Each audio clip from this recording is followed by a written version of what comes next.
Hi, I welcome you all for my next presentation.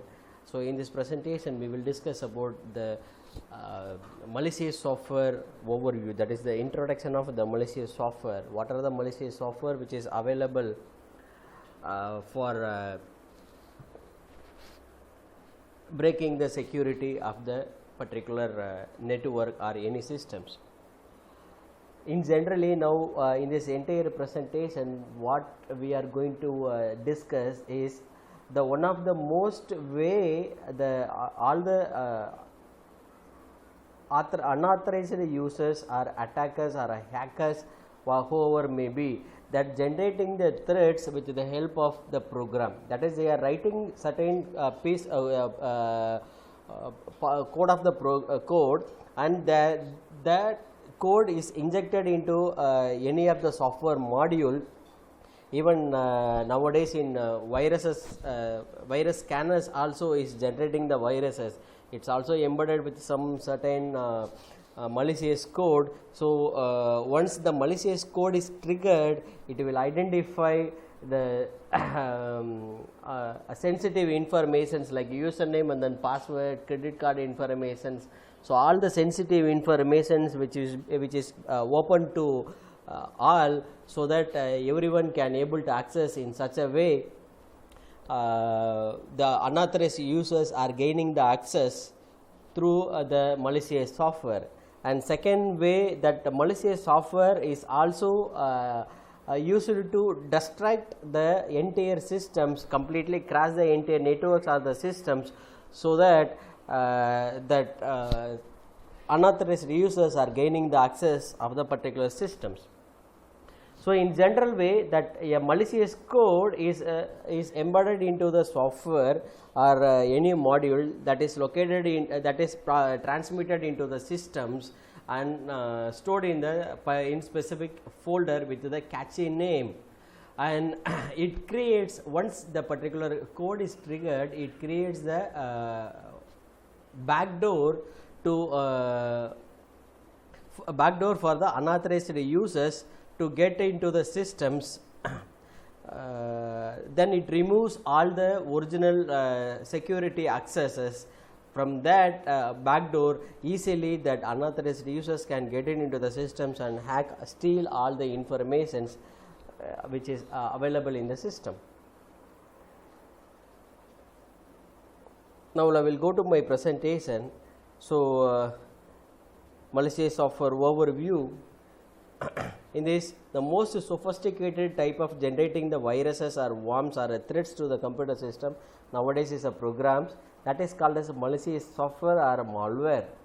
So what do you mean by malware? Malware is a software designed program or software designed concept to generate the damage, to cause the damage or use up the resources of a target computer.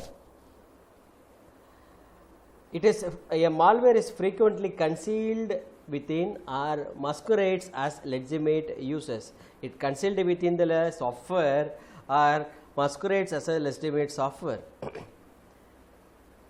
It spreads itself to other computers via email or a infected floppy disk, so that once if we invoke that email or the infected floppy disk, automatically the virus or the malware is loaded in our own systems.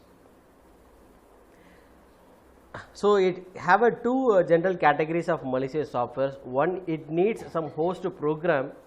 From that host program it activate, and next it independently activate the code. Okay, so these are the two general categories. Okay, one, it need a host program to trigger the malicious software or the malware, or next one, that are independent. Okay, so earlier we can use the it is referred to as a parasitic, that the fragments of programs that cannot exist independently. What do you mean by parasitic is it should have some fragments of program for invoking the particular malware. That is, the example are called as the viruses, logic bombs and backdoors are examples of such a parasitic concept. Now later we have a self-contained programs that automatically triggers itself, that is called as a worms, and bot programs are example of self-contained programs. And in earlier cases that fragment is activated by triggers. That example is logic bombs, backdoors and bot programs. And later either a program fragment or an independent program, while it is executing, may produce one or more copies itself. So it takes copies of that same code, and that copies will be activated later on the same systems or some other systems, example viruses and worms. Now let me go one by one the various malicious or malicious software or a malware. The first one is called as a backdoor. A backdoor is also known as a trapdoor. So trapdoor, a backdoor is a secret entry point where the unauthorized users can get the gain the access without going through the usual security access procedures. But in many times the programmers used that backdoors is a authorized one because they want to debug and test the programs. So that backdoor is called as a maintenance hook, and this is usually done when the program is developing an applications that has an authentication procedure or long setup, requiring the user to enter many different values to run the particular applications. So for that reason they have created the backdoor, and while debugging the program they will gain certain special privileges to avoid unnecessary setup and authentication. So that is a major purpose. The many application programmers are using that backdoor as in the authenticated way. Now the backdoor is a code that recognizes some special sequence of input. So that input is triggered by using certain user ID or some other likelihood event happens. So based on that it will trigger the backdoor. So the backdoors become threats when unscrupulous programmers use them to gain unauthorized access. That is, a corrupted programmers or unauthorized programmers use this backdoor to gain the unauthorized access. So it is a basic idea of the vulnerability portrayed in the movie War Games. It is very difficult to implement in operating system controls for backdoors, and it is focused on the security measures must focus on to overcome this backdoor. The security measures must focus on the program development and the frequent software update activities. So the next malware is called as a logic bomb. Logic bomb is one of the oldest program threat. There are certain codes or piece of codes are embedded in the legitimate program, that is authorized programs, and while executing that program or the certain conditions are met, those codes explode and it's create the backdoor for entering into for the unauthorized access. Once it triggers, a bomb may alter or delete the data or entire file, and it causes a machine halt or it do some other damages. So these are the ways a logical bomb is attacks the systems. So we cannot able to say that it will delete some files. It may cause it may destruct the system, entire systems, or it may silently do some other damages. The next is the well known, that is called as a Trojan horse.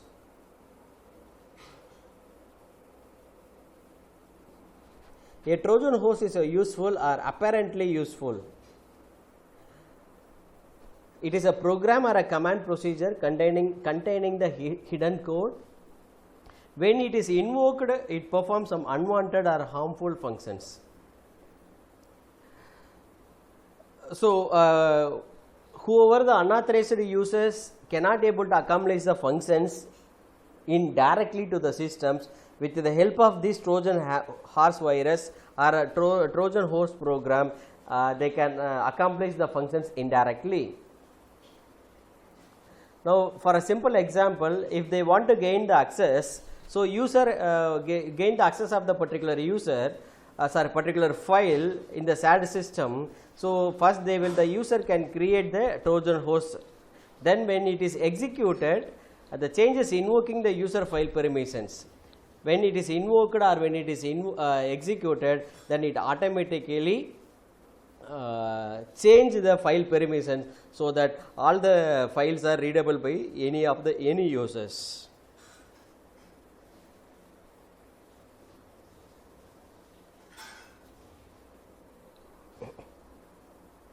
So, once again it creates a backdoor. So, rest of the all is same. Once it is a backdoor, is everything is similar. So, the major cause it produce the data destruction, that is another one form of the Trojan horse. The ultimate motivation, another one common motivation is data destructions. So, it quietly deleting the user files. It may execute some, we may think that we are executing some useful programs, but in parallelly it will delete some user files. So, next is a mobile code. A mobile code is refers to the programs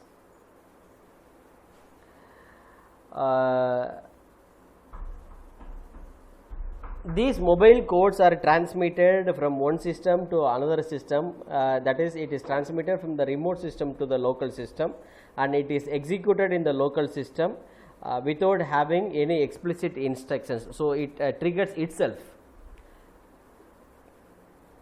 It is similar to the mechanism of the viruses, worms and Trojan horse. So, it also creates a backdoors for unauthorized access, or it compromises the root users. The popular mobile codes are Java applets. They can be created in Java applets, ActiveX control, JavaScript and VB script. So, examples of such a mobile codes are script and macros or other portable instructions. So, all are mobile codes. And the most common ways of using the mobile codes for malicious operation is cross-site scripting, interactive dynamic websites, email attachments. Once if you click the email attachments, automatically it explode the content, the virus is exploded. So, it directly affect the entire systems. And download from unauthorized sites or untrusted sites and untrusted software, that also it will generate viruses. And multiple thread malware. So, multiple thread malware is it will infect the system in multiple ways. It is a multi-patrate virus. It is capable of infecting multiple types of files. Then, so that the virus eradication must deal with all of the possible sites of infection. So, the blended attacks uses these multiple methods of infection while during the transmission, and it also maximizes the speed of infection and severity of the attack. So, the example of this blended attack is called as the NIMDA attack. So, this blended attack, it have a varieties of, it is a package which consists of multiple types of malware, and NIMDA attack, it uses the 4 ways to distribute the malicious functions. One is an email, second one Windows shares, second one web servers, and the final one is called as a web clients. So, email, this infected programs are attached into the email and which is transmitted into the other area. Once if we receive the copy, after that if we invoke it, then automatically the NIMDA it creates its own copy and it starts its destructing the data. and next is Windows shares. So Windows shares, so the Nimda scans host for unsecured Windows file shares. It asks the users to use the NetBIOS 86 as a transport mechanism to infect files. Once it is infect on the host, and it will return the run the infected file. Once it will run, then automatically it will activate the Nimda on that particular host. Web servers. So Nimda scans web servers looking for unknown vulnerabilities in Microsoft IIS. This especially happened in Microsoft product.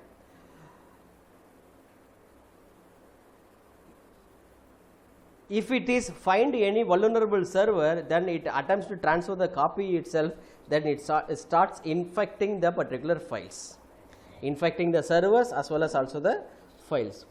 Web clients. Once the infected server, if any client is accessed, automatically that client is also infected by the Nimda. So Nimda has a worms, viruses and mobile code characteristics. It have the characteristics of both worms, viruses and mobile codes. There are other way the blended attacks can spread the attacks. One is called as a instant messaging, and next is a peer-to-peer file sharing. So from this presentation we can understood what are the various malicious software are available, especially for worms and viruses, and its own characteristics and how it is affect the systems. But in general way, it is called as a program. It is a set of code is injected in the authorized systems or authorized software. It creates a backdoor to gain the access of the unauthorized users. It is we need certain event to trigger the particular malicious code. Either we need a host program, separate host program to trigger that, or itself independently it triggers the entire thing. Okay. Once if it is triggered, what will happen? It start infecting the system. It capture the entire data which is available in the systems, and it gains the access of unauthorized users. Okay, so this is a way that the entire malicious software is working and creating the vulnerabilities in the among the systems. Thank you.